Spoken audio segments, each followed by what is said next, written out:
هفته خبر تو خبر داره براتون از دلواپس شدن 2 عده توی نظام سیدعلی. یه عده اونایی که فکر میکنن با خوردن جام زهر اتمی تمام دستاوردهای نظام برباد میره، یه عده هم اونایی که میگن کدوم دستاورد؟ اگه جام زهر رو نخوریم کل نظام رو باد میبره. این هفته یه جماعتی بس نشستن اینجا که آقا ما دلواپسیم. ما همه دلواپسیم. یه عده دیگه‌ای کل هفته رو از دلواپسی اینا دلواپس شدن.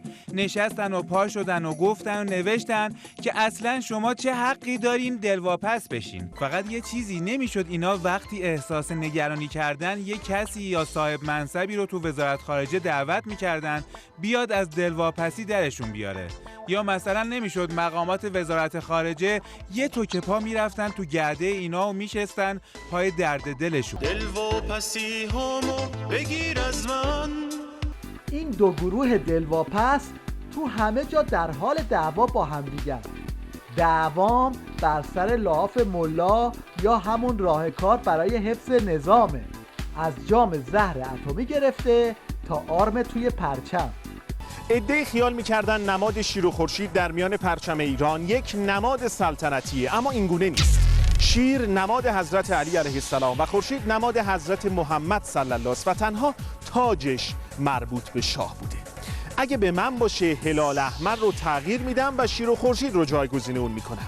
بله، البته این تنها بخشی از اظهارات عجیب و قابل تأمل مشاور ارشد رئیس جمهور در امور اقوامه که این هفته با واکنش دلبستگان به اسلام، انقلاب و امام راحل از گرایش‌های مختلف مواجه شد. بیرق ایران نباید بیرق شاهی باشد. آرم‌های ایران نباید آرم‌های شاهی باشد. باید آرم‌های اسلامی باشد. از همه وزارتخانه‌ها، از همه ادارات باید این شیر و خورشید منحوس قطع بشد. آثار طاغوت باید برد. اینها آثار طاغوت هست.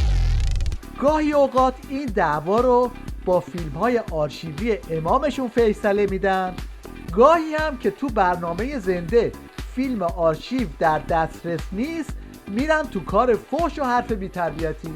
ضمن اینکه سوال آقای اجازه بده من احترام بهش گذاشتم، حرف شما رو گوش کردم. شما بعد اینطوری آخه نماینده مجلس هستین که باشین، ولی حق ندارید تو طرف من بیاید شما حرف بزنید. 80% انضباط مال شما ملت چه پرداخت کنه. آقای قاضی پور، آقای بدونن متاسفانه بعضی موقع شورا رقابت میگیم آقای حیدری النجات و صدق راستگو باشین. موقعی که اجازه بده من تا میگم خدمتتون، موقعی که ما آقای احمد نژاد اون حرفا زدن ما گرفتار شورای رقابت شدیم، همین آقایون گفتن خود 30-40% گرونه نخرین. من اعلام کردم بی خود میگن، الان حرف من صادر شده، حرف آقایون شما 40% خود ارزون بی حرف بی تبت نزن، بی تربیت نزن. من گفتم شما فرمودین 40% خود شما گفتید بی خود. از اونجایی که وضعیت داغون نظام همه رو برده تو فاز استرس، دیگه قاط زدن و دست به یقه شدن داره تو تیوی ریش روال میشه. فرقی هم نمیکنه موضوع برنامه چی باشه، مهم اینه که آخرش به مشت ختم بشه. چه حرف زشتی تو داری میزنی شما؟ آقای دکتر شما زشت حرف میزنید. شما خیلی زشت حرف میزنید. اینجا بی‌ادبی شما مردم شما ادب رعایت کنید. پدر تامین اجتماعی داد شما در آوردید با حمایت از دولت. الان اومدید سینه چاک میکنید برای کارگر. آقا اجازه بده. آقا حرف من پریدن نذاشتم صحبتمو بکنم. بیورزگی با تامین اجتماعی. این فریادهایی که میشنوید اگه 2 ثانیه دیگه ادامه داشت شک نکنید که اینطوری میشد. این اتفاق افتاده. اینم برگشته ریاکشن نشون داده. محمد نوازی نامبروان فوتبال ماست. نامبروان فوتبال ماست. البته این استرس به عمق استراتژیک نظامم سرایت کرده و مدافعان بشار اسد هم اینجوری آمپر میچسبونن. بلاش بالبذاء وادخل لمن يدفع اكثر. لا انت اللي بدأت. انا اخلص. لا يا انت اللي بدأت. يا شاكر انت اللي شاكر يا اخوان انت اللي بدأت. لا يا انت اللي بدأت يا سيد. لا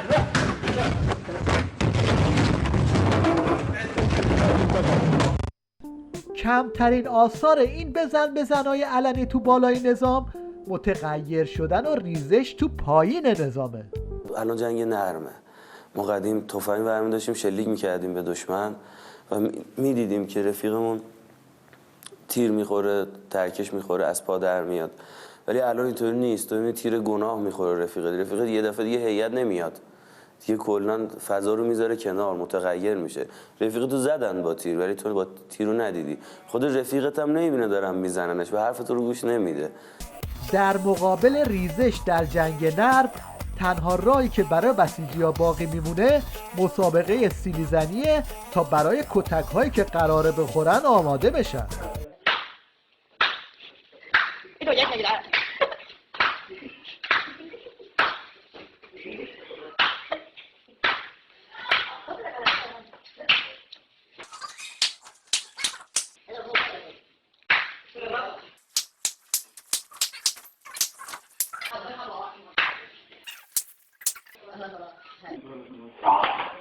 حالا برای اینکه به این بسیجی‌های سیلی خورده یه ذره روحیه تزریق بشه، اومدن ترانه بسازن، شاعر نداشتن، اخبار شب رو با بیل ریختن توی این ترانه که حاصل شد این.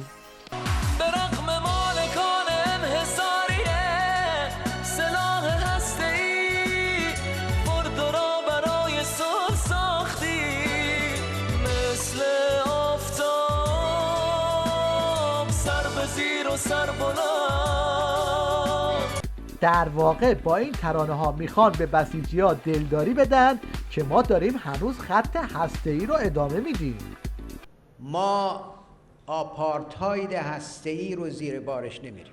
ما به حمدالله در دولت تدبیر و امید همه فعالیت های علمی و کار علمی قانونیمون رو ادامه دادیم، ادامه خواهیم داد. به رغم همه این ژست ها خود شیخ حسن بهتر از همه میدونه که ادامه دادن خط هسته‌ای نتیجه جز سقوط نداره.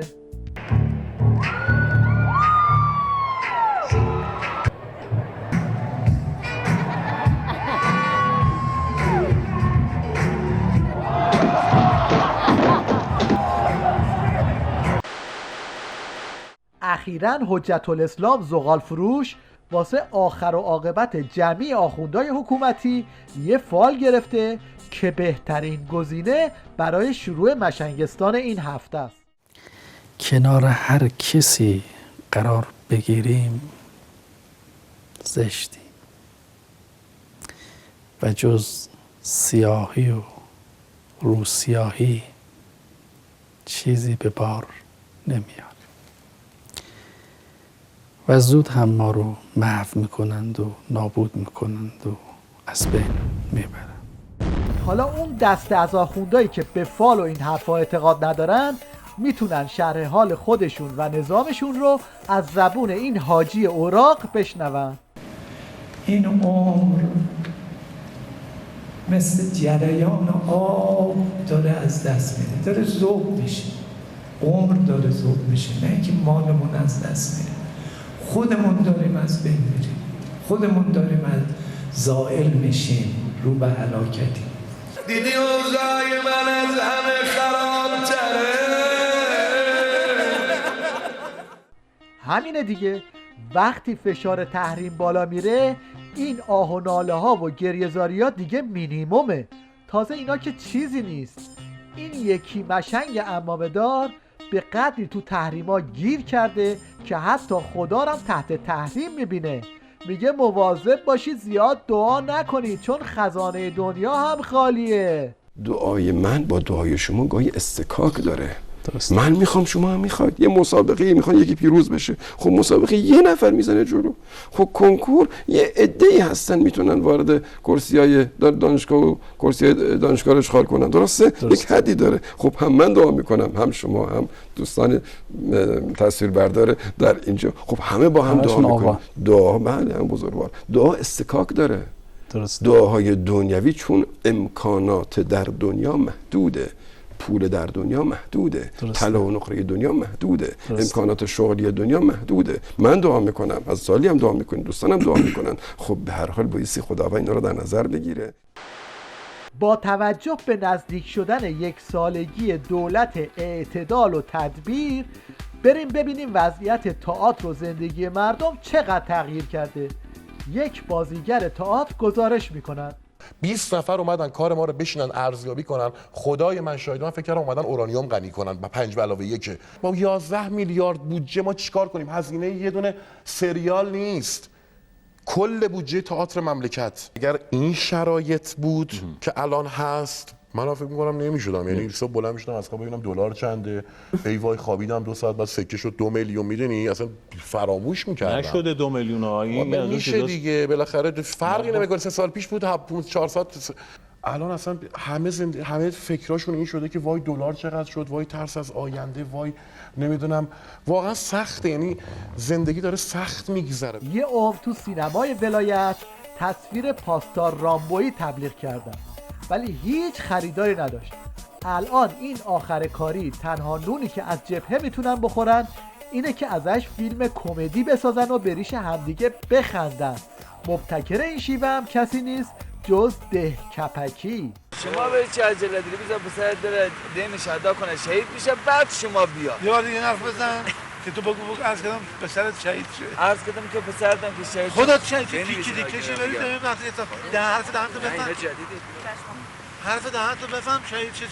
ما که خدا میخوام شهید بشون. گاهی 4 روز آدم باشن دهنمو وا نکنن. هر چی دهنتو در اینقدر از این حرفا عادی شده. حالا مردم فیلم‌های جنگی زیاد دیدن، سرباز عراقیایی دیدن که ما الله اکبر میگفتیم، زیرپیرنا رو میآوردن بالا تسلیم میشدن. خب نسل امروز میگن اگر جنگی بوده چرا 8 سال طول کشیده؟ خب اشکال بود دیگه. خود ما یه کلیشه‌ای ساختیم تو جنگ، میکروفون رو تا میدادن دستمون، میگفتیم فلانی در یک خانواده مذهبی به دنیا آمد، در یک خانواده مذهبی بزرگ رفت، تو جای مذهبی هم شهید شد. خب این چه هنری بوده؟ این دفاع مقدس انقلاب ما کرده، یه سری آدم مذهبی رو برده به بهشت رسونده. حالا سری بزنیم به دنیای توپ گرد، اونم در آستانه جام جهانی فوتبال. مشت نمونه خروار از جایگاه ورزش در نظام ولایت. بچه‌ها که برگشتن گفتن لباس رو شستیم، کوتاه شد، آب رفته پیراهن تیم ملی. صداشون در اومد که برای حضور در جام جهانی کیفیت پیراهن تیم ملی نباید انقدر ضعیف باشه که 10 سانت آب بره. آبرو داریم اونجا. پیراهن آب بره، طرح یوزپلنگ هم احتمالاً شبیه گربه میشه. برای نشون ندادن ساز توی تیوی ریش تا به حال 1000 تا راه حل رفتن تا خودشون رو به دنیای امروز برسونن ولی نشد. حالا اینم تازه ترین ابتکار برای نشون ندادن ساز سیتار. بله. مثلا یه هنر کوچیک بیا اینجا. تنها کسی که در جهان با بینیش آهنگ میزنه. هی میگم این دماغا رو عمل نکنید. بیا دماغ این چماق آهنگ میزنه، لذتش رو ببرید. بفهمید ببینید آهنگ سیتار رو دیگه. آره اصلا حسینیا کلا از نون دماغشون میکنن. بفهمید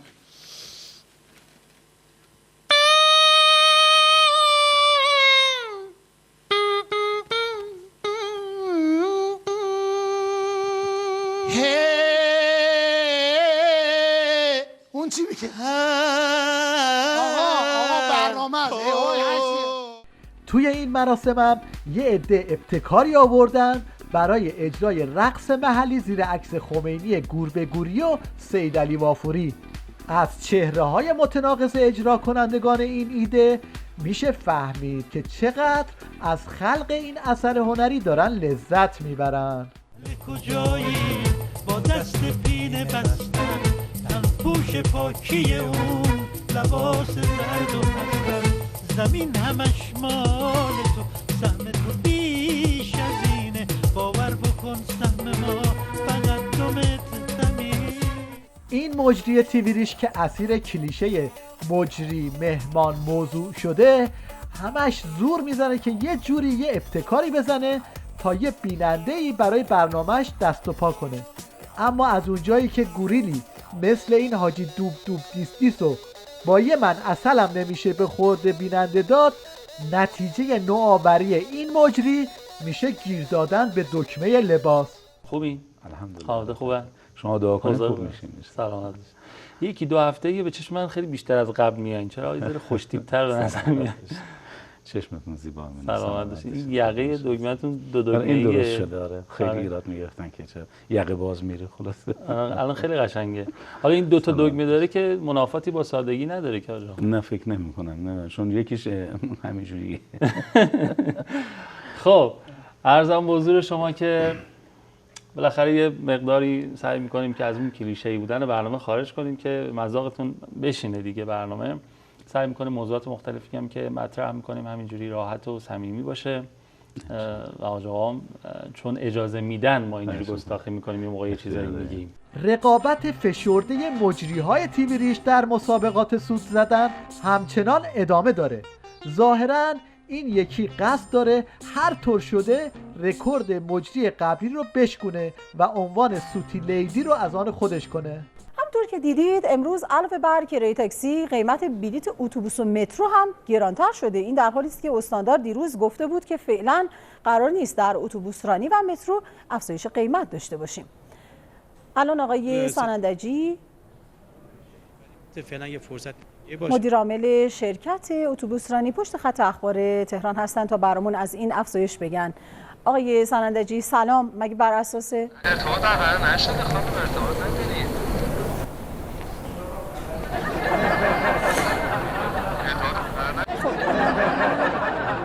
صدای استاندار بشنویم بعد ارتباطمون رو با هم میشنویم و میبینیم. از قدیم گفتن فارسی شکر است، اما تجربه نشون داده که تلاش یه خارجی برای فارسی صحبت کردن خیلی شیرین‌تر یا بهتر بگیم شکرتره. یه توپ دارم قلقلیه، خودمون کجا؟ این یکی کجا؟ یه توپ دارم قلقلیه، یه توپ دارم بلالگیه، سرخ و سفید و آبیه، سرخ فسی آبیه، میزنم زمین هوا میره، ازم زمین هواریه. نمیدونی تا کجا میره؟ نه نگه زنگی جریانی من این توپو نداشتم. من آنی چون سپا ننیستم. مشقامو خوب نوشتم. مشقامو خوب نرستم. بابام به هم ایدی داد. بابام دا بیتی ایدی داد.